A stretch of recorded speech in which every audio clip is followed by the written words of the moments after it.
Muy buenas.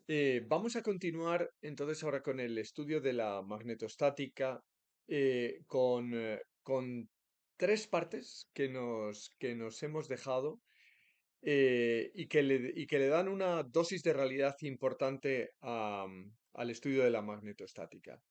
Voy a recordar un poco rápidamente. Previamente vimos a vista de pájaro el electromagnetismo en su conjunto.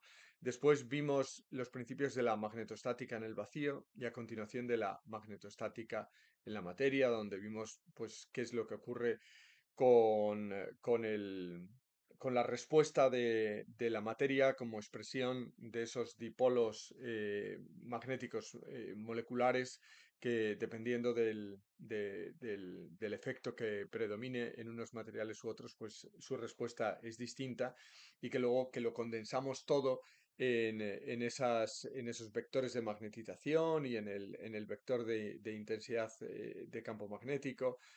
Y también en las relaciones constitutivas, ¿no? Aunque también volvimos a qué es cómo podemos explicar el fenómeno de la magnetización de los imanes, es decir, de esa magnetización permanente y los diferentes materiales en función de que queramos conseguir unos objetivos u otros, ¿no? Bien, eso ya en sí tenía una cierta dosis de realidad, pero a lo que le vamos a dar ahora, como decía, una mayor dosis de realidad, viendo como en esta perspectiva un poco más amplia de la magnetostática, de esto que tiene como su halo de misterio, os dije en un principio, el magnetismo, y se refiere a tres cosas en las que tenemos bastante, digamos, manejo, ¿no? Uno son las inductancias y los inductores, porque alguna vez habrá caído en vuestras manos pues alguna bobina, habréis visto un transformador, habréis destripado algún circuito y podréis haber visto que nos encontramos dentro de los circuitos, esos elementos que son bastante importantes y que son los inductores, pero también el fenómeno de la inductancia. Cuando de hecho hacéis análisis de circuitos, pues es uno de los elementos comunes que utilizamos, ¿no? Otro capítulo fundamental para poder entender los fenómenos magnetostáticos es el de la energía magnética. Así como hablamos de la energía eléctrica, pues hablaremos de la energía magnética. Hablar de la energía, en cierto modo, es ampliar el punto de vista porque unas energías podemos transformarlas en otras, ¿no? Y como veremos también en la última parte, que es la de las fuerzas y los pares magnéticos, pues de hecho esta posibilidad que existe de transformar un tipo de energía en otra se materializa, por ejemplo, con cómo podemos convertir la energía mecánica en energía eléctrica o la energía eléctrica en energía mecánica. Y cosa que, por ejemplo, ya hablamos previamente como los fenómenos térmicos, ¿no? También, que son energéticos, ¿no? Pueden tener su efecto sobre los fenómenos electromagnéticos o en particular los magnéticos, ¿sí? Bien, pues tanto el estudio de la energía como el de las fuerzas nos pone en continuidad o nos permite como tocar ese magnetismo de una manera más palpable. Y esto ya nos dejará en una posición privilegiada, ¿no? o adecuada para poder entrar en el estudio completo del electromagnetismo, empezando por la inducción y luego viendo los campos en su conjunto. Bien, pues vamos a ello. Para el caso de la inductancia, nos basta con considerar en un principio dos espiras que se encuentran próximas. Estas espiras pues tienen un contorno del circuito por el cual circula una corriente. En un caso es I sub 1, en el del otro contorno circula la corriente I sub 2, ¿no?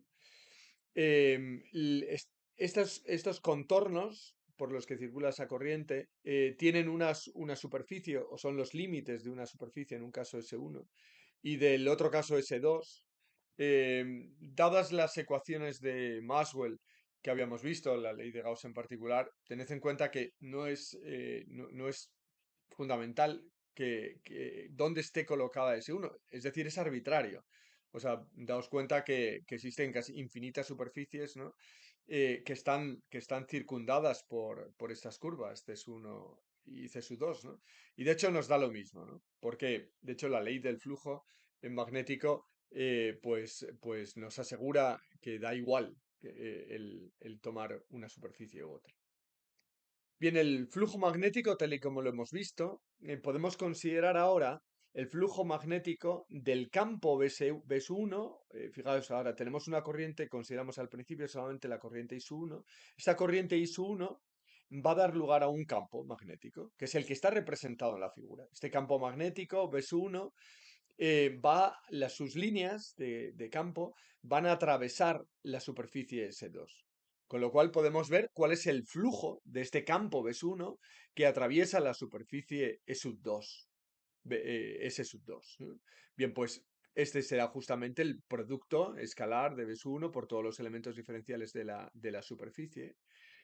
Y esto es lo que definimos como la inductancia que existe inductancia mutua entre el circuito C1 y C2 multiplicado por su intensidad, ¿no? Porque nos es claro por la ley de Ampère, que este campo magnético va a ser tanto mayor cuanto mayor sea la corriente I sub 1. ¿No? Va a estar en una relación de proporcionalidad directa. Con lo cual, englobamos todo aquello que no corresponda a esa corriente I1, el resto digamos, de la dependencia, la englobamos en el S1,2, que es como una abreviatura del flujo cuando hemos eliminado justamente la corriente, ¿no? Y esto es lo que definimos como inductancia mutua entre el circuito CS1 y CS2, que utilizamos como unidad de medida el Henry, el Henry, en honor al físico norteamericano Henry. Y eso en sí ya es una definición.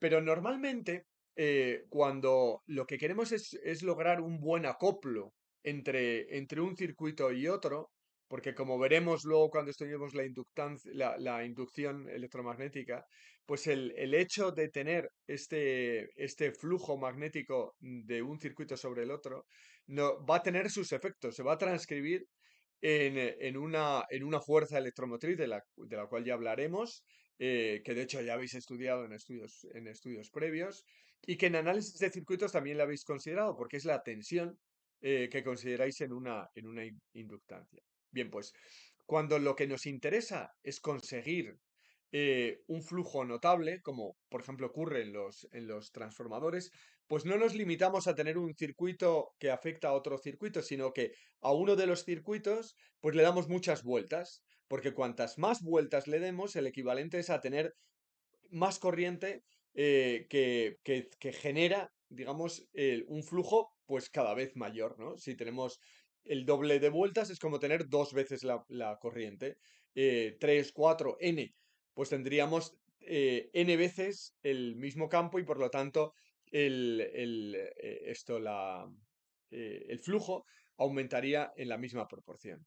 Llamamos lambda mayúscula como ese flujo total, el debido al conjunto de las espiras. Esto por facilidad de cálculo y por lo que veremos luego cuando estudiemos, cuando veamos de forma bastante rápida, pero suficiente, los transformadores.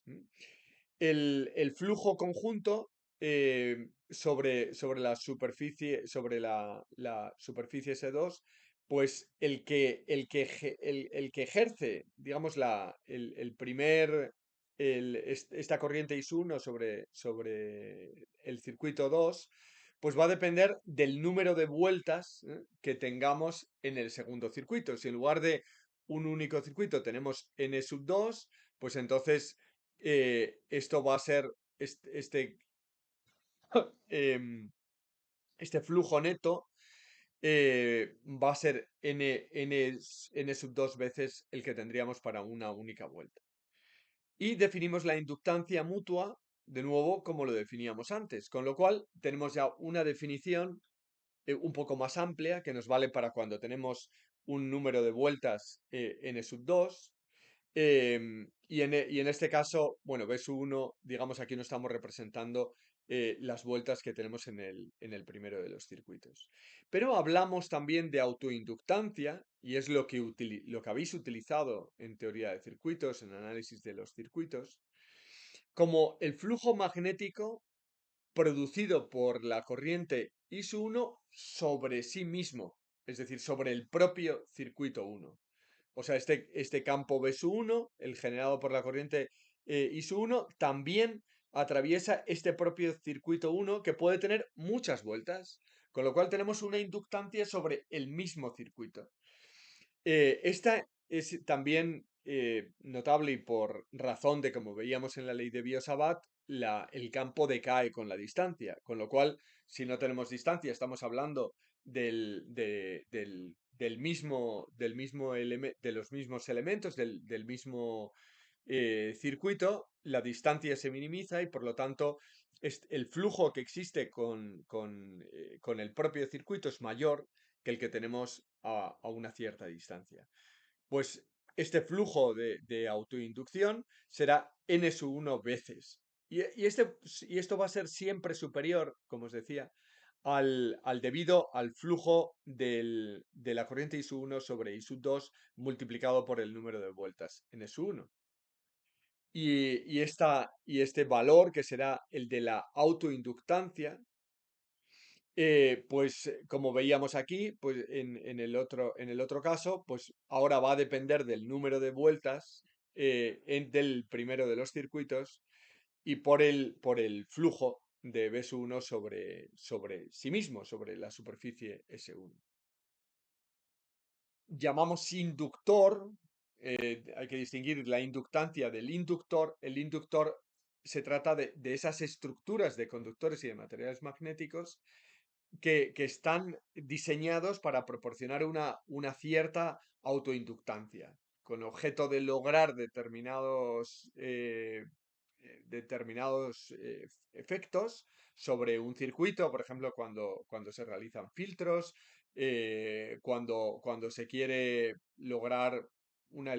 Sí, por ejemplo, el filtrado es uno de los casos importantes, o para otros muchos en sistemas de recepción, en sistemas de transmisión, pues nos hace falta una determinada autoinductancia para lograr una resonancia, para múltiples aplicaciones, ¿vale?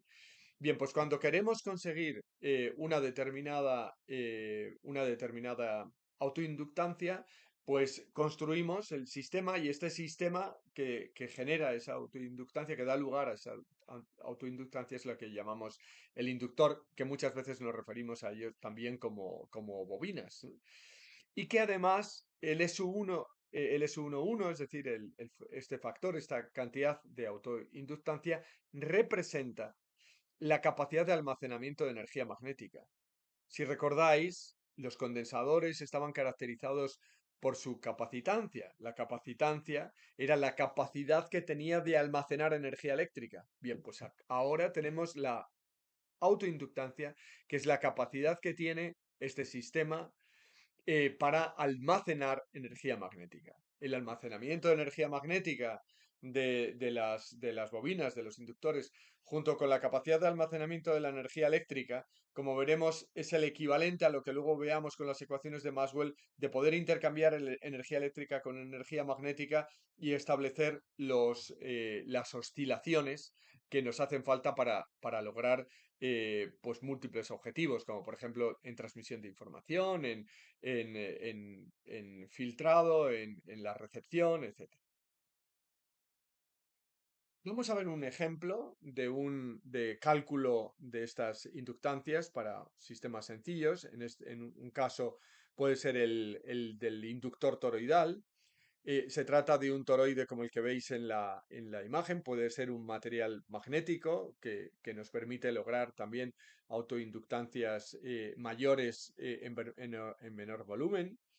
En este caso, pues se trata de un toroide de sección cuadrada, cuyo radio interior es A, el exterior es B, y está rodeado por alambre de n vueltas, ¿no? Las n vueltas son críticas también con la finalidad de obtener un determinado valor de autoinductancia como se desea, y es lo que nos permite también el poder lograr pues, los valores que queremos, sin más que añadiendo más o menos vueltas, ¿vale?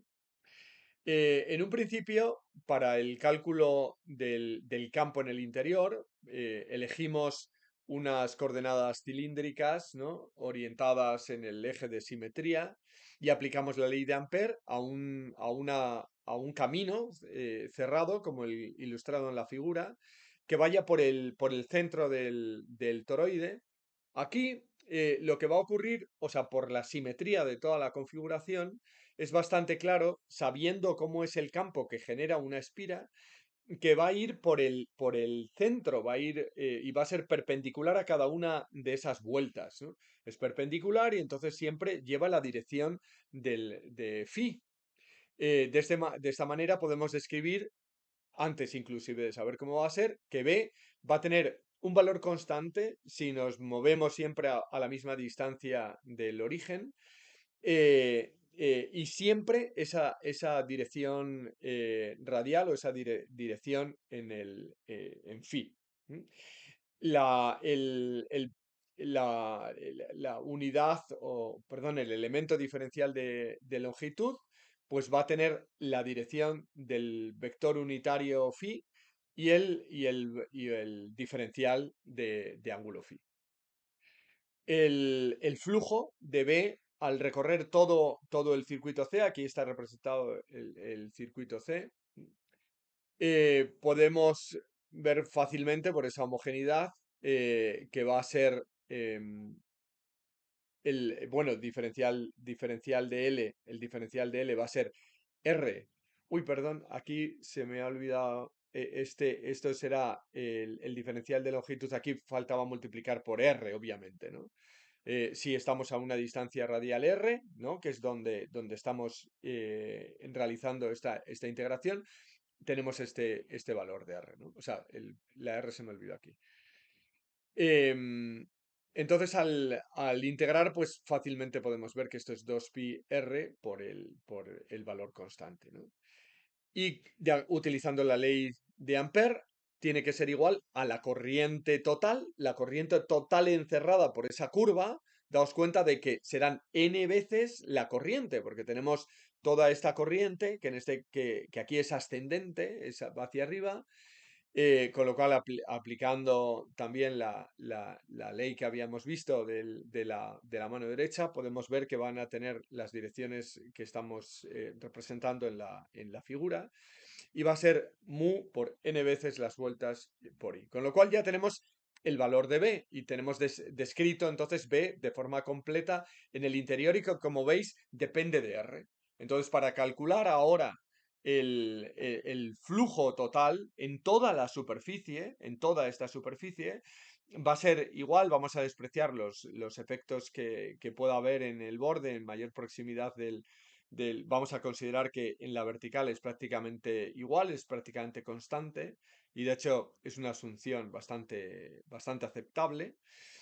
Pero lo que sí que depende es de R, ¿no? Porque B va a ser inversamente proporcional a R. Con lo cual, al integrar, tenemos esta dependencia con respecto a R, que como es 1 partido por R, pues bueno, como sabéis, la integral indefinida va a ser el logaritmo neperiano de R. Con lo cual, fácilmente podéis encontrar este resultado, que depende del logaritmo neperiano de B partido por A, siendo B el radio exterior y A el interior.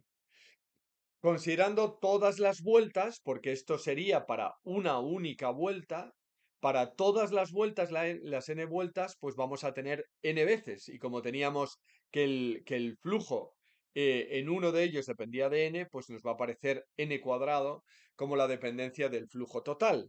Y dividiendo por la corriente, pues ya tenemos el factor de la inductancia. Con lo cual tenemos todas las dependencias.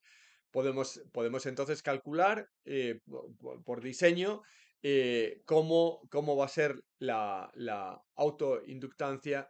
Perdón, aquí sobra la R, ¿no? Esta R sobra, perdón, ¿eh? Es sin esta R. Veamos otro caso de inductancia por unidad de longitud de un coaxial de radio interior A y de radio exterior B. En este caso, lo que vamos a calcular es la inductancia por una unidad de longitud. El cable no sabemos cómo de largo es. Nos da un poco igual porque lo que queremos calcular es cuál es la inductancia por unidad de longitud y por lo tanto vamos a ver por unidad de longitud cuál es el flujo. Calculamos finalmente la autoinductancia en ese trozo. Y entonces, a sabiendas de que se trata de una autoinductancia, pues, por ejemplo, por metro o por kilómetro, depende de la unidad que hayamos elegido. En este caso, como todos los cálculos los vamos a hacer en unidades del sistema internacional, pues sería por metro, ¿vale? En el interior ya lo vimos cuando consideramos un cilindro, fue el primer problema de magnetostática que revisamos. En el interior de ese coaxial, pues va a tener esta dependencia que era linealmente con la distancia. En el exterior va a ir decayendo siendo inversamente proporcional a la distancia radial. Y ahora lo que vamos a considerar para calcular el flujo es considerar un anillo diferencial de corriente.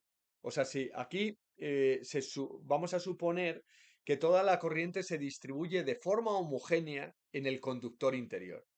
¿Vale? Tenemos un conductor interior en el que se distribuye de forma homogénea toda la corriente.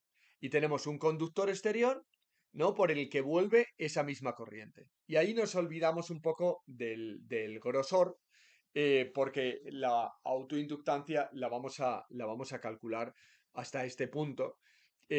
Porque de hecho, si aquí utilizáramos, si nuestro conductor exterior fuese un muy buen conductor, como a veces se utiliza a veces materiales con dorados o plateados, ¿no? Y cuando esto se hace, pues se puede lograr que la mayor parte de la corriente se concentre en el interior y nos podemos olvidar de si tiene mayor o menor espesor, ¿vale? Con lo cual no nos preocupamos de esto y vamos a calcular qué es lo que ocurre aquí. Bien, pues la corriente está equidistribuida en el interior de forma homogénea, pero vamos a ver cuál es la autoinductancia producida por un anillo diferencial de corriente de su I, por el que va a circular aquí. Si I está distribuido en todo el conductor interior, pues la proporción que nos va a quedar aquí pues va a ser ese área, ese volumen con respecto al volumen total. O la razón va a ser la de este elemento diferencial con respecto a toda la superficie, siendo toda la sección pi por a cuadrado, ¿no?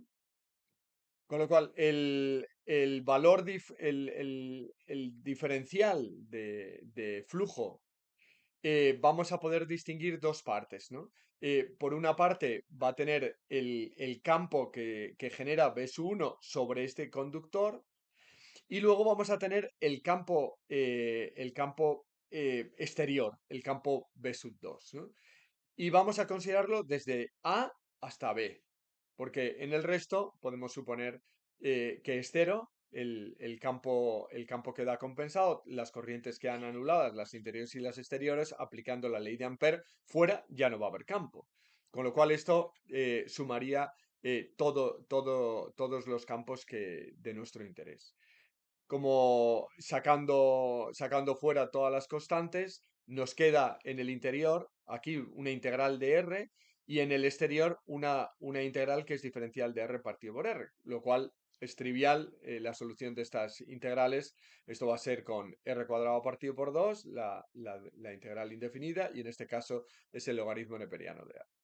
Pues aplicando con los límites de integración, podéis ver fácilmente que este va a ser el resultado, siendo, ¿vale? Aquí la corriente, el valor, este valor diferencial de corriente, ¿vale? O delta sui. ¿Pero qué valor tiene ese delta sui? Pues va a ser justo la proporción que existe del elemento diferencial. Este elemento diferencial va a ser 2pi r por el diferencial de r, va a ser este área diferencial con respecto a pi por a cuadrado. Con lo cual, esta razón de aquí, 2r partido a cuadrado, es justamente la razón de la corriente, la cantidad de corriente diferencial de su i, ¿vale? Que hay con respecto a i, ¿no?